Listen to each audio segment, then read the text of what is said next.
গণ অভ্যুত্থানের বর্ষপূর্তিকে সামনে রেখে আজ জাতীয়তাবাদী ছাত্র দলের ছাত্র সমাবেশ শাহবাগে এবং এই সমাবেশে আপনারা দেখছেন ইতিমধ্যে ছাত্র দলের নেতাকর্মী দিয়ে কানায় কানায় পূর্ণ এই শাহবাগ চত্বর এবং সারা বাংলাদেশ থেকে সকাল থেকেই নেতাকর্মীরা এই শাহবাগ চত্বরে আসছেন এবং শুরুর দিকে আপনাদের যদি একটু জানিয়ে রাখি, শুরুর দিকে ছাত্রদল বলেছিলেন যে তারা কেন্দ্রীয় শহীদ মিনারে তাদের যে সেই ছাত্র সমাবেশ করবেন, কিন্তু সেটি এনসিপি তাদের কাছে বারবার আবেদন করছিলেন এবং বলছিলেন যে তারা সেখানে করতে চায়, তার জন্য সেই জায়গাটি শহীদ মিনারে সেই জায়গাটি তারা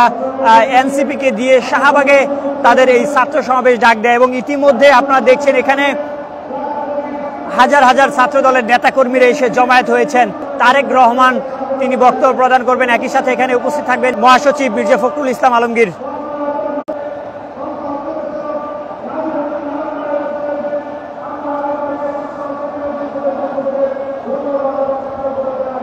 স্বেচ্ছাসেবীরা যেহেতু এই শাহবাগ চত্বরটি অনেক গুরুত্বপূর্ণ একটি রোড এবং গুরুত্বপূর্ণ চত্বর, সেক্ষেত্রে বারডেম, পিজি হাসপাতাল, একই সাথে যদি আপনাদের বলি ঢাকা মেডিকেল, যারা যে সকল রুগী যারা রয়েছেন অ্যাম্বুলেন্স আসবেন তাদেরকে সেই হাসপাতালগুলোতে পৌঁছে দেওয়ার দায়িত্ব নিচ্ছেন এবং সেই অনুযায়ী তারা কাজ করছেন।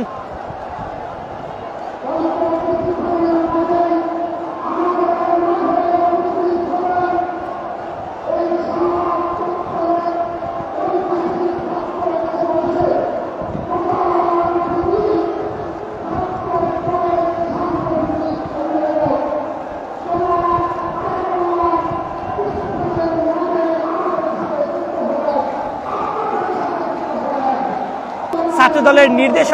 নির্দেশনা অনুযায়ী কোনো প্রকার দলীয় ব্যানার ফেস্টুন নিয়ে আসা যাবে না এবং বিএনপির যেই প্রতীকটি রয়েছেন ধানের শীষ, সেই ধানের শীষের প্রতীক নিয়ে ওই ছাত্র সমাবেশে আজকে উপস্থিত না হওয়ার আহ্বান জানিয়েছেন ছাত্র দলের সভাপতি রাকিবুল ইসলাম রাকিব এবং সাধারণ সম্পাদক নাসির উদ্দিন নাসির। এবং সে অনুযায়ী আপনারা দেখতে পাচ্ছেন এখানে কোনো প্রকার ফেস্টুন ব্যানার নেই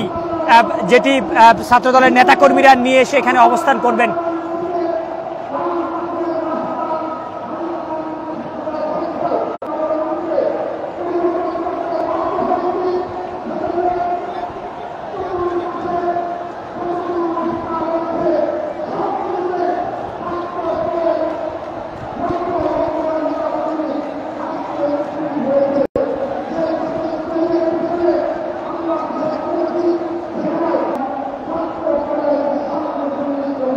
Jan Pulse, your voice, our pulse.